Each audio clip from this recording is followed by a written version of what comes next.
TB supervisor म्हणून कार्यरत आहे. मी आज तुम्हाला क्षयरोग या आजाराबद्दल माहिती सांगणार आहे. क्षयरोग ज्याला आपण इंग्लिशमध्ये ट्युबरक्युलोसिस म्हणतो. टीबी आजाराबद्दल तुम्ही ऐकलं असेल. कुणी ऐकलं आहे का? नाही ऐकलं आहे ना?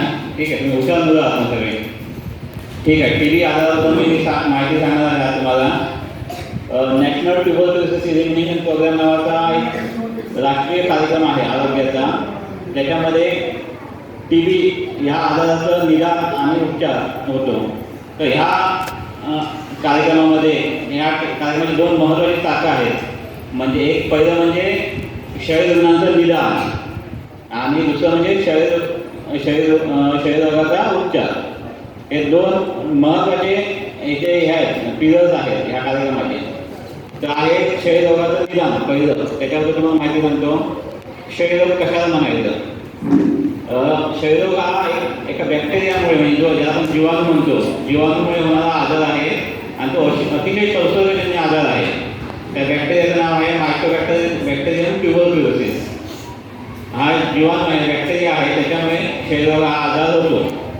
क्षयरोग हा आजार हवेतून पसरतो. म्हणजे एखादा टीबीचा रुग्ण खोकतो, शिंकतो, त्याच्या फुंकीवाटे जे काय एअर ड्रॉप बाहेर पडतात ते एखाद्या निरोगी व्यक्ती शरीरामध्ये जातात आणि जेव्हा त्याची प्रतिकारशक्ती म्हणजे तो प्रतिकारशक्तीवरती अवलंबून विषय आहे.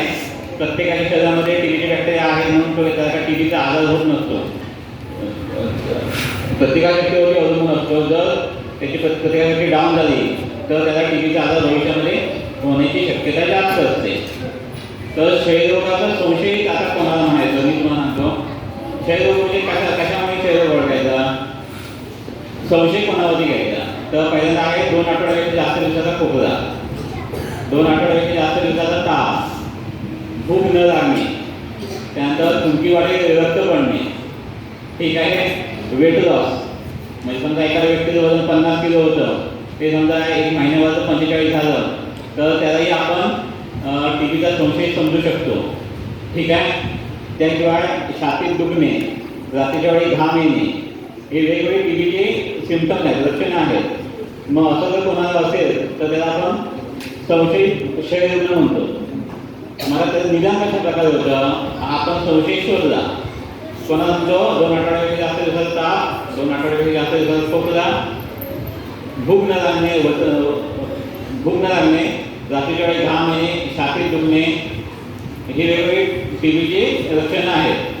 असे जर कोणाला असतील तर त्याला आपण जवळपासच्या सरकारी हॉस्पिटलमध्ये पाठवायचं आहे.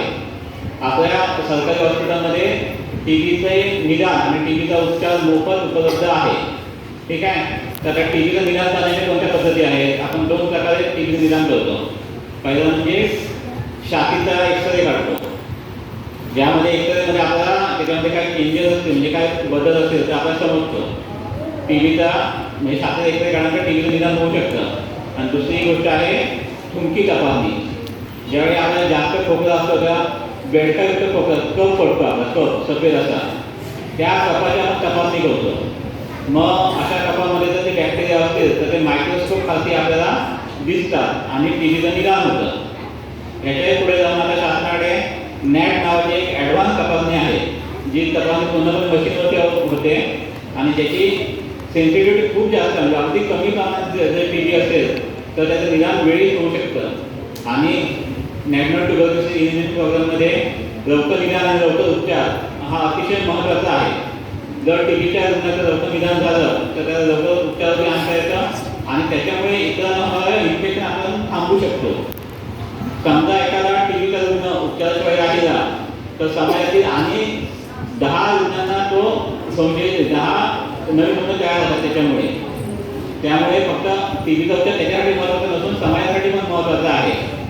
त्यामुळे जर तुमच्या कुटुंबामध्ये, तुमच्या वाडीमध्ये, तुमच्या भावनेत असे पण संशयित रुग्ण असतील तर तुम्ही जवळच्या शासकीय सरकारी हॉस्पिटलमध्ये पाठवायचे आहे, जेणेकरून त्या रुग्णाचा वेळ निदान होईल आणि जो काही टीबीचा प्रसार होत चाललेला आहे तो आपण कुठेतरी थांबवू शकतो.